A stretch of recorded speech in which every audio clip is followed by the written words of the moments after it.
తెలుగు రాష్ట్రాలకు దిశానిర్దేశం చేసిన విజనరీ నాయకుడు నారా చంద్రబాబు నాయుడు అని టీడీపీ మాజీ పోలీస్ హౌసింగ్ కార్పొరేషన్ చైర్మన్ నాగుల మీరా అన్నారు. ఆదివారం పశ్చిమ నియోజకవర్గంలోని ఫైర్ స్టేషన్ వద్ద 46వ డివిజన్లో తెలుగుదేశం పార్టీ నాయకులు గుర్రంకొండ ఆధ్వర్యంలో ముఖ్యమంత్రి నారా చంద్రబాబు నాయుడు జన్మదినం వేడుకలు ఘనంగా నిర్వహించారు. తొలుత కేక్ కట్ చేసి పేదలకు కేకు మజ్జిగ పంపిణీ చేశారు. ఈ కార్యక్రమాన్ని ముఖ్య అతిథిగా మాజీ పోలీస్ హౌసింగ్ కార్పొరేషన్ చైర్మన్ నాగుల మీరా హాజరయ్యారు. ఈ సందర్భంగా మీరా మాట్లాడుతూ తెలుగు రాష్ట్రాలకు దిశానిర్దేశం చేసిన గొప్ప నాయకుడు చంద్రబాబు నాయుడు అని అన్నారు. నాడు ఉమ్మడి రాష్ట్రంగా ఉన్న ఆంధ్రప్రదేశ్కు విజన్ 2020 తీసుకొచ్చిన గొప్ప నాయకుడు అన్నారు. నేడు విజన్ 2020 ఫలాలు తెలుగు ప్రజలు అందుబాటులోకి వచ్చాయన్నారు. పేదరిక నిర్మూలన కోసం, రాష్ట్ర అభివృద్ధి కోసం మళ్లీ విజన్ 2047 అమలు చేయడానికి కృషి చేస్తున్నారన్నారు. మరిన్ని పుట్టినరోజు వేడుకలు జరుపుకోవాలని ఆశాభావం వ్యక్తం చేశారు. ఈ కార్యక్రమంలో టీడీపీ 46వ division president DT Prabhudas, Potireddy Lokesh, Kaja Rahamatullah, D Srinivasarao, Palavayi Dasu, Chukka Naresh, M Madhu, SK Harshad, D Buddi మరియు డివిజన్ పార్టీ నాయకులు, కార్యకర్తలు పెద్ద సంఖ్యలో పాల్గొని మజ్జిగ పంపిణీ కార్యక్రమాన్ని నిర్వహించారు. చంద్రబాబు నాయుడు ఆయన పుట్టినరోజు వేడుకలను ప్రపంచంలో తెలుగు వారందరూ జరుపుకుంటా ఉన్నారు. ఆయన ఇచ్చినటువంటి పిలుపు ఏంటంటే పేదవాళ్లకు అన్నదానం చేయండి, వస్త్రదానం చేయండి, అలాగే రక్తదానం చేయమని వారు పుట్టినరోజు సందర్భంగా వారు ఇచ్చినటువంటి ఆదేశాల మేరకు రాష్ట్ర వ్యాప్తంగా 175 నియోజకవర్గాల్లో వేడుకలను ఒక పండగ వాతావరణంలో జరుపుకుంటా ఉన్నాం.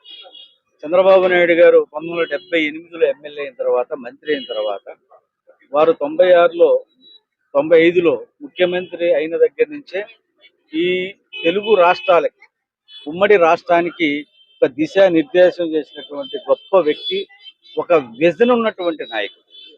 విజన్ 2020 పెట్టినప్పుడు అందరూ కూడా ఏంటి 2020 అంటున్నారు అన్నారు. కానీ ఇవాళ ఆ ఫలాలను పుష్కలంగా అందుకుంటున్నాయి ఉభయ రాష్ట్రాలు. అట్లాగే ఈ రోజున 2047 పెట్టారు. అంటే 47 కల్లా ఈ రాష్ట్రం ఒక స్వర్ణాంధ్రప్రదేశ్ కావాలనేది, అమరావతి అనేది మరో హైదరాబాద్ లాంటి, సికింద్రాబాద్ లాంటి ఒక మహానగరాలను గుంటూరు, విజయవాడ మధ్యలో ఏర్పాటు చేయాలని, నిర్మించాలని ఆయన పెట్టినటువంటి సంకల్పం అద్భుతమైన రీతిలో కేంద్రం కూడా సహాయం చేసింది. ఇవాళ అమరావతి రావటం వల్ల ఎంతో మంది పేదలకి మరి ఉపాధి కలుగుతుంది, చదువుకున్నటువంటి బిడ్డలకు ఉద్యోగ అవకాశాలు కలుగుతాయి. వాళ్ళ నారా లోకేష్ గారు, చంద్రబాబు నాయుడు గారు తనయుడిగా, విద్యాశాఖ మంత్రిగా, ఐటీ శాఖ మంత్రిగా అనేక పరిశ్రమలను కూడా రాష్ట్రానికి తీసుకొస్తా ఉన్నారు. తప్పనిసరిగా చంద్రబాబు గారి నాయకత్వంలో ఒక అద్భుతమైనటువంటి ఫలాలను, ప్రణాళికలు సిద్ధం చేస్తా ఉన్నారు.